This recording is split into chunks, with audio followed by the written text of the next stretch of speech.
Hey everyone, this is on how God redirects our path.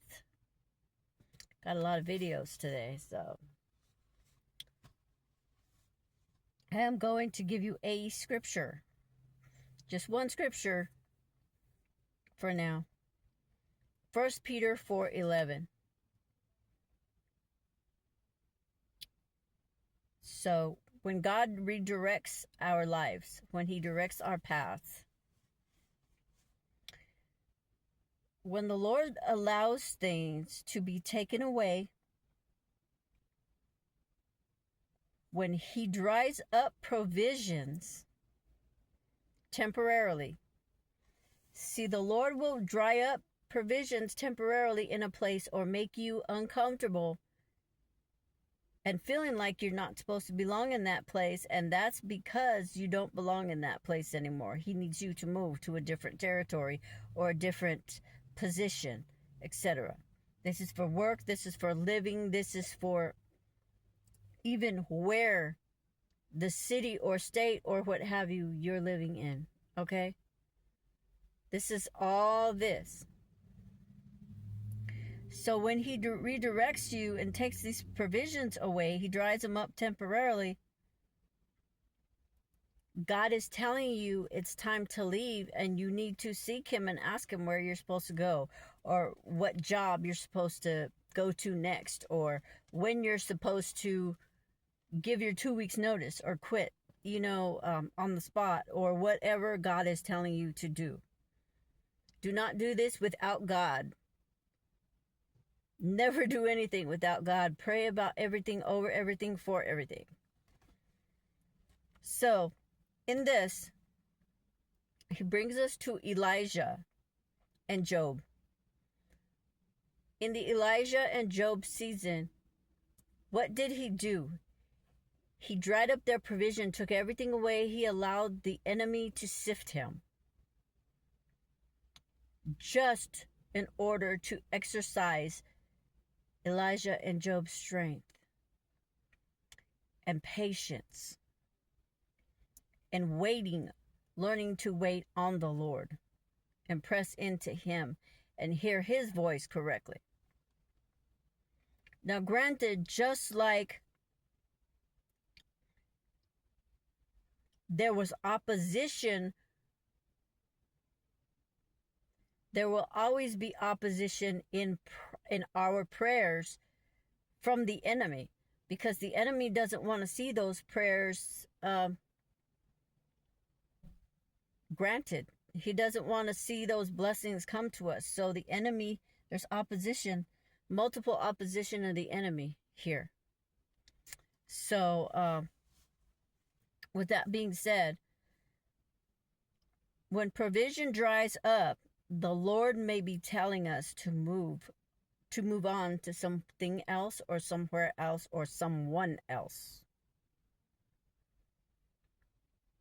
Y'all, I will never, ever, ever sugarcoat anything on this channel, because this is God's channel that he told me to make, just like the other few channels, the ministry channels that he told me to make.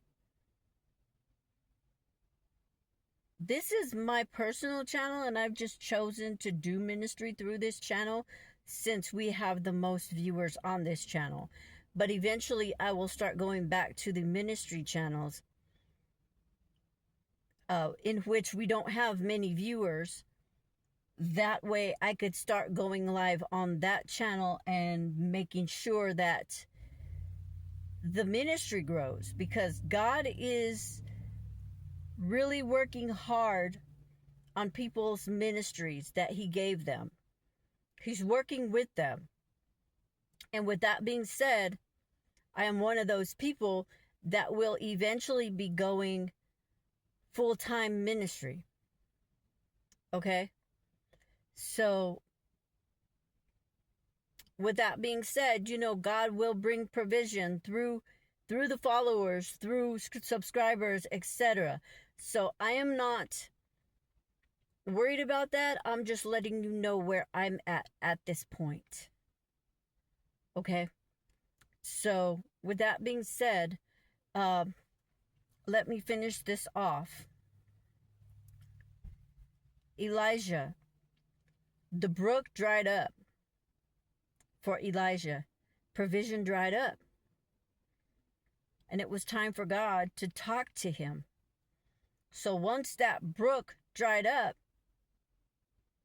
once your brook dries up, your provision, you need to be quiet and pray.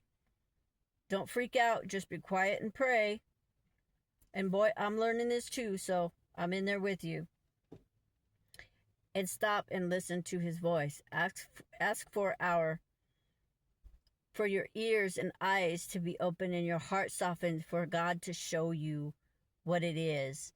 If there's scales on your eyes, ask for the scales to be ripped off of your eyes. You know, just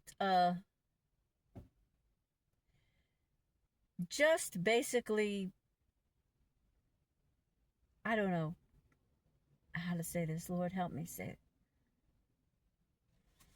Pray for your eyes and ears to be opened and your heart to be softened, and for the scales to come out of your eyes and the earplugs to come out of your ears so you could hear and see what God is talking to you about, what God is telling you about.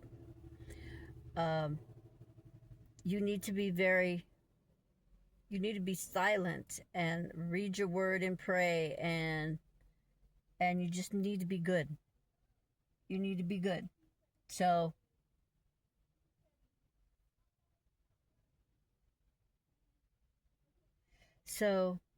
with that being said, let me finish this off. So when it dries up, when your provision dries up or your brook, it's time for God to talk to you about your next move, about where you're going. So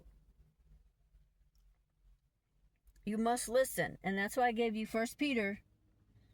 That's why I gave you 1 Peter 4:11. Because you need to seriously listen to the Lord and seek him and push through him, and let's read your word. You know, that's this word, y'all. Be blessed.